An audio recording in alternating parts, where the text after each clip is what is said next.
There comes a moment when the fog that has settled over a life, over a heart, finally begins to burn away. Not gradually, as one might expect, but with a suddenness that feels almost violent in its clarity. This is where they find themselves now. The veil has lifted, and what they see has stopped them in their tracks. They are seeing you differently now, as if for the first time. For so long, you existed in their peripheral vision, filtered through the lens of their own damage, their own fears, their own carefully constructed narratives about what love should look like and what they deserve to receive. They saw you through the haze of past betrayals, through the smoke of old wounds that had never properly healed. You were never quite real to them, not fully, not completely. You were a projection screen where they played out their oldest stories, the story of abandonment, the story of unworthiness, the story of love as something that must inevitably turn to loss. But the veil has lifted. And in this new, stark light, they are confronted with something they did not expect: you. The actual you. Not the character they cast you as, not the role they needed you to play in their personal drama, but the complex, luminous, irreducible reality of who you are. They see your patience now, not as weakness, as they once feared, but as a strength they cannot fathom. They see your love, not as possession, but as a gift they failed to properly unwrap. They see your absence, not as freedom, but as the most expensive thing they have ever purchased. This clarity did not arrive gently. It came in the middle of ordinary moments, washing dishes at midnight, driving past a street where you once walked together, hearing a song that you never even shared with them but that somehow contained your frequency. Small triggers. Sudden collapses. The accumulated weight of recognition pressing down until something inside them finally surrendered to the truth. There is a particular flavor of regret that comes from understanding exactly when and how you destroyed something precious. Not the vague, diffuse sadness of general loss, but the sharp, specific knowledge of the moment the fracture began, the choice that set the destruction in motion. They carry this knowledge now like a stone in the pocket of their heart, heavy, inescapable, present in every step they take. Choosing others over you cost everything. They know it was wrong. This knowing did not arrive fully formed. It assembled itself slowly, piece by piece, over months of separation, over nights of staring at ceilings and wondering why peace remained so elusive.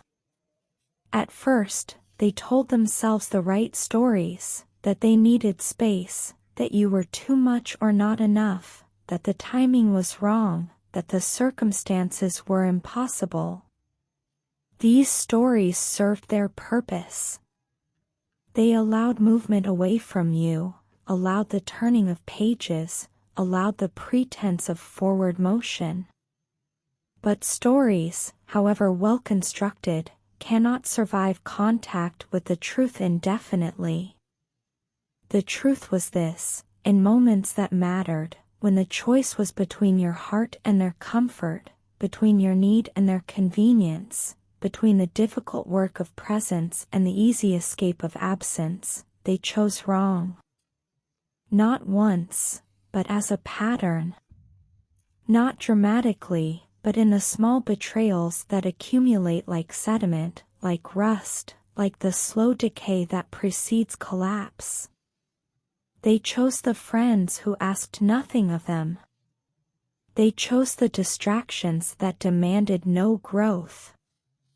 They chose the path of least resistance when you were asking them to climb.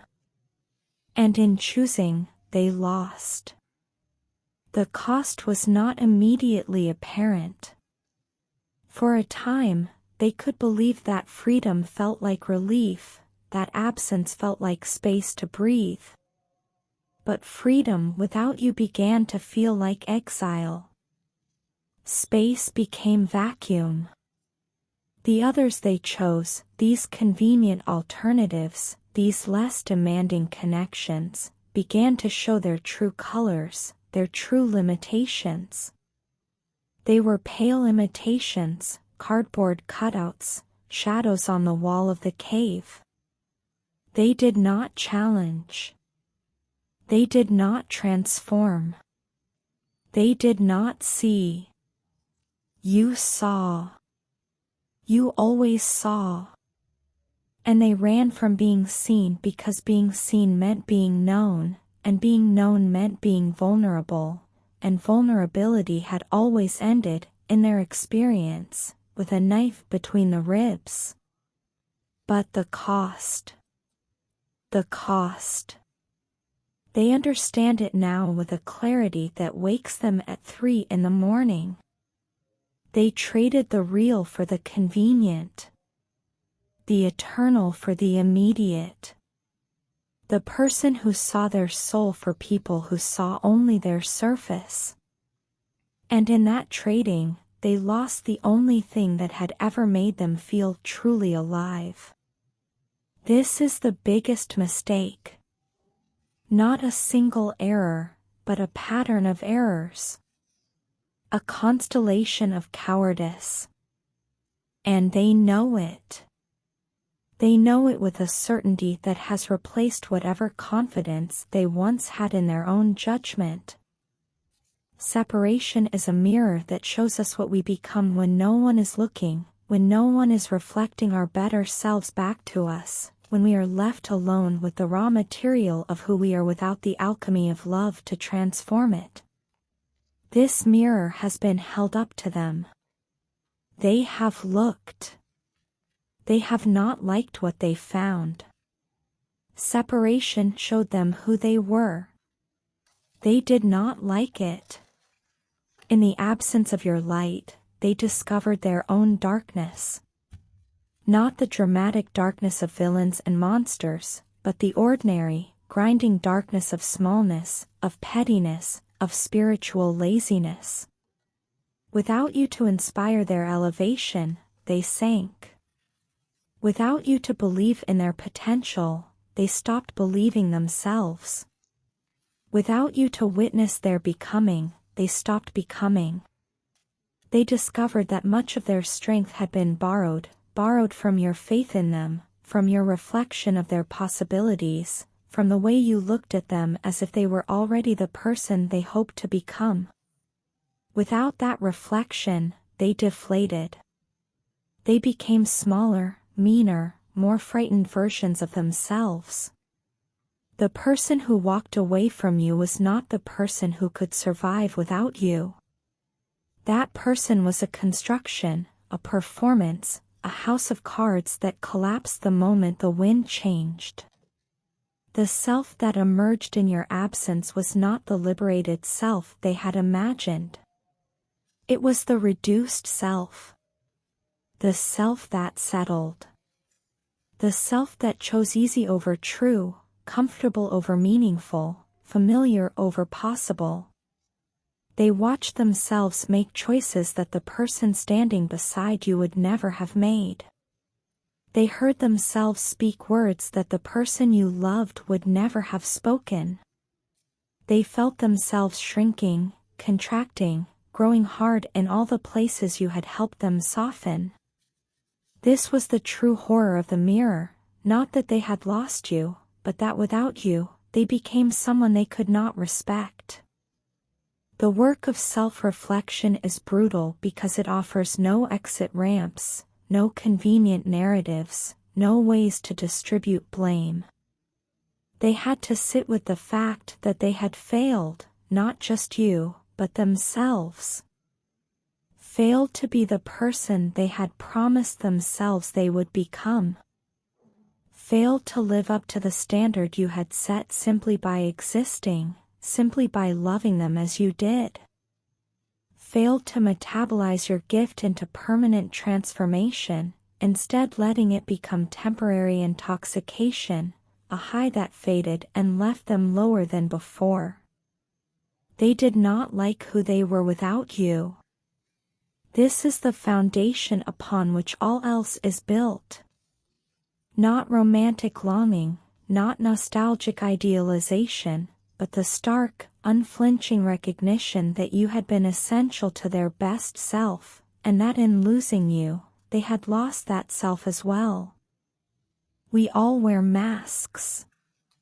This is not deception so much as survival, the protective coloring that allows us to move through a world that has not always been kind. But there comes a point when the mask becomes a prison, when the performance becomes exhausting, when the gap between who we pretend to be and who we actually are becomes too wide to navigate. They have reached this point. The mask has fallen. Done pretending they do not care. They care more than shown. The pretending was never convincing, not really. You always knew. You saw the cracks in the performance, the moments when the mask slipped and the truth peeked through, a gaze held too long, a message deleted and rewritten, a presence that lingered at the edges of your awareness even when they claimed to have moved on. You knew because love knows. Love is not fooled by theater. But they needed to believe their own performance. They needed to construct a narrative where they were strong, where they were unaffected, where they had chosen wisely and landed softly. The mask of indifference served this narrative. It allowed them to move through social spaces claiming healing when they were hemorrhaging, claiming peace when they were at war, claiming to have moved on when every step forward felt like moving further from the only home they had ever known. The mask was heavy. The mask was expensive. The mask required constant maintenance, constant vigilance, constant energy spent on appearing to feel less than they felt. They had to police their own thoughts, censor their own words, perform a version of themselves that felt increasingly like a straitjacket, increasingly like a coffin built for someone still living. And then, one day, they stopped. Not dramatically. Not with announcement or fanfare. Simply exhausted. Simply unable. The mask fell because they no longer had the strength to hold it up, because the cost of pretense had exceeded the cost of truth, because something in them had finally surrendered to the reality they had been fighting so hard to deny. There is a theory that love, once kindled, never truly dies. That it transforms, submerges, goes underground, but remains, patient as seed, waiting for conditions to shift, for rain to return, for the ground to soften enough to allow new growth. This theory is being tested now. The fire remains. Love between you never truly died. It was buried. Now rising. The burial was necessary. Or so they believed. The fire was too hot, too consuming, too demanding of fuel they did not know how to provide. They feared being consumed. They feared the vulnerability of burning. And so they packed the earth over it, layer by layer, story by story, until the warmth was no longer visible, until the smoke no longer rose, until they could convince themselves that what had been was merely ash. But fire does not become ash. Fire becomes coals. And coals, given any oxygen at all, will reignite. The signs have been accumulating. Dreams that feel like visitations. Moments when your name rises to their lips unbidden. Songs that seem to speak directly to the space you occupied, the space that remains occupied despite all efforts to evict you. The fire has been sending up smoke signals for months now, signals they tried to interpret as something else, nostalgia, loneliness, habit. But smoke is smoke. And where there is smoke, there is fire. Now rising. Not gradually, not politely, but with the urgency of something that has been suppressed too long. The fire does not care about their timeline. It does not respect their plans for healing, their strategies for moving forward, their carefully constructed new lives. It simply burns. It demands acknowledgement. It demands fuel, or it will consume the structure they have built to contain it. This is the terrifying truth they are learning. The fire was never about choice. They did not choose to love you, and they cannot choose to unlove you. The fire simply is, elemental as weather, as inevitable as tide. They can build walls against it, can divert its energy, can pretend it does not warm them even as they shiver, but they cannot extinguish it. Not with distance. Not with time. Not with other people. Not with any method they have tried. The fire remains.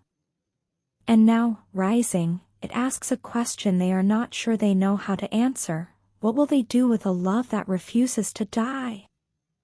This is the revision your story needs. Not the codependent fusion of, you complete me.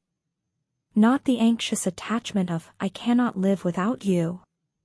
But something else entirely, two distinct souls, whole unto themselves, choosing to heal in tandem. Choosing to be mirrors for each other's growth. Choosing to believe that love can be both attachment and freedom, both fire and ground, both the thing that expands us and the thing that holds us. The soul connection does not require romantic form. It persists regardless of whether you ever speak again, whether you ever touch again, whether you ever build the future they now imagine. It is the recognition that something real passed between you, something that changed the molecular structure of who you both are, something that will continue to work in you regardless of the containers you choose for your lives.